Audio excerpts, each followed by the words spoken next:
All right, welcome to The Explainer. Today, we are uncorking an absolutely incredible story. It's about a wine region that's not just challenging expectations, it's completely rewriting the rulebook. So let me ask you something. When you think of world-class wine, where does your mind go? France, right? Maybe Italy, or even California. But what if I told you that the next big thing, the region that's about to be on everyone's lips, is somewhere you would never, ever expect? Yeah, this place is proving that amazing wine can pop up in the most unlikely corners of the globe. So if you have a glass handy, maybe pour one, because we are about to go on a tour to find out exactly how they're pulling this off. All right, let's get right into it. We're heading to a place called Nashik. It's about 180 kilometers from Mumbai, and look, while it might be a new name for a lot of wine lovers out there, in India, it proudly holds the title of the wine capital. You see, for years and years, Nashik was already known as India's grape capital, but not for wine. They were famous for table grapes, the kind you eat. So making the switch to wine grapes wasn't just some shot in the dark. It felt like a natural next step. But believe me, it was a totally revolutionary one for a place so connected to the vine. Okay, so this brings up the million-dollar question, right? How on earth does a tropical region produce world-class wine? I mean, that just flies in the face of everything we think we know about winemaking. The secret? Well, it all comes down to its completely unique terroir. And just as a quick refresher, terroir is basically a wine's sense of place. It's everything, the climate, the soil, the altitude, that gives a wine its specific personality. Think of it like a secret family recipe. You can't just copy it somewhere else. And let me tell you, Nashik's recipe is definitely one of a kind. Just look at this comparison. It shows you just how wildly different Nashik is. We're not talking about those gentle, sunny Mediterranean climates. Nope. We're talking about a full-on tropical monsoon. All the rain gets dumped in one season, which then leaves this nice, dry period for the grapes to grow. But the real secret weapon? It's that high altitude. You get these hot days to ripen the grapes, but then, and this is so crucial, the cool nights swoop in and preserve all that beautiful, fresh acidity. And then there's the soil. It's another huge piece of the puzzle. We're talking mostly volcanic soil, packed with minerals, and really importantly, it has excellent drainage so the vines don't get waterlogged. But what's really cool is that it's not just one big uniform area. Nashik has all these different microclimates. You've got places like Dindori, which is just perfect for those big, structured red wines, and then you have Igapuri, which is cooler and wetter, an amazing spot for making crisp, zesty white wines. So that's the environment, but how does it all translate into the wine you actually drink? What kind of grapes can not only survive, but actually thrive in a place like this? Well, the answer might just surprise you.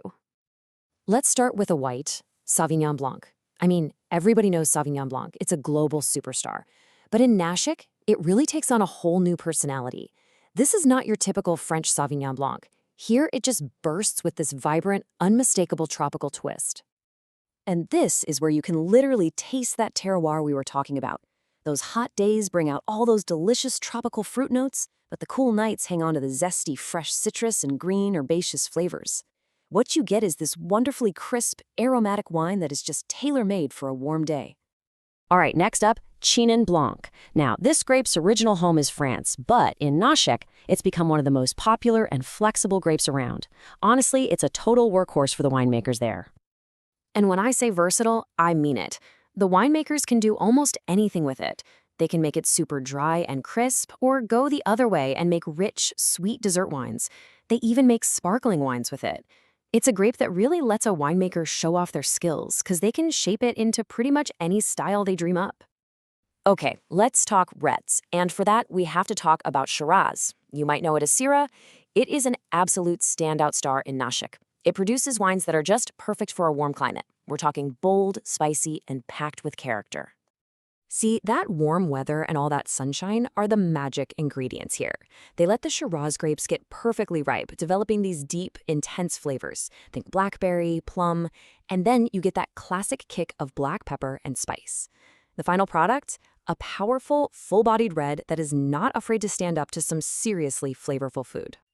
But you know, a unique climate and great soil aren't enough. None of this, none of it, would have happened without the pioneers, the visionaries, the people who looked at this, really challenging tropical landscape and didn't see problems. They saw the potential for something truly world-class. And this timeline just shows how fast it all happened. It really kicks off in the 80s with pioneers like Sham Chugule introducing modern winemaking. Then comes 1999, a huge turning point. A Stanford engineer named Rajiv Samant comes back home and starts Sula Vineyards. That just changed everything. Fast forward to the 2010s, and all that hard work is paying off in a big way. Nashik wines start winning major international awards, and the world starts to take notice. Of course, great wine is even better with great food, right? And it should come as no surprise that the wines from Nashik feel like they were practically designed to go with the vibrant local food. The pairings are just perfect. And these pairings are such a great example of that. You take that crisp Sauvignon Blanc and its acidity just slices through the richness of a spicy dish like pav bhaji, or the fruitiness of a Chenin Blanc, which is a perfect dance partner for the coconut and peanut flavors in a stuffed eggplant. And that big, bold Shiraz, yeah, it's more than strong enough to go toe-to-toe with a super intense lamb curry. So where does a region like this go from here? What's next? Well, one thing's for sure. Nashik is not resting on its laurels, not at all. They are looking straight ahead to a very, very bright future. And their path forward seems pretty crystal clear. It's really a three-part plan. First, keep innovating with technology to make the wine quality even better. Second, a serious commitment to sustainability. We're talking things like solar power and water recycling. And third, keep pushing for global recognition, educating people around the world about what makes Indian wine so special. And the growth? It's been absolutely explosive. Today, you've got more than 30 wineries calling Nashik home. That alone is just a powerful testament to how far they've come and a huge sign of an even brighter future ahead. I think this quote just captures it all perfectly. See, Nashik's story is about so much more than just being the wine capital of India. It's a symbol, really. It's about a country just beginning to scratch the surface of its own winemaking potential. So I'll leave you with this question to ponder. When you think about this incredible story of innovation, this unique terroir, and just pure, raw ambition, could it be that the world's next great wine region isn't in Europe or the Americas, but is waiting to be discovered in India? Based on everything we've seen, the answer just might be a resounding yes.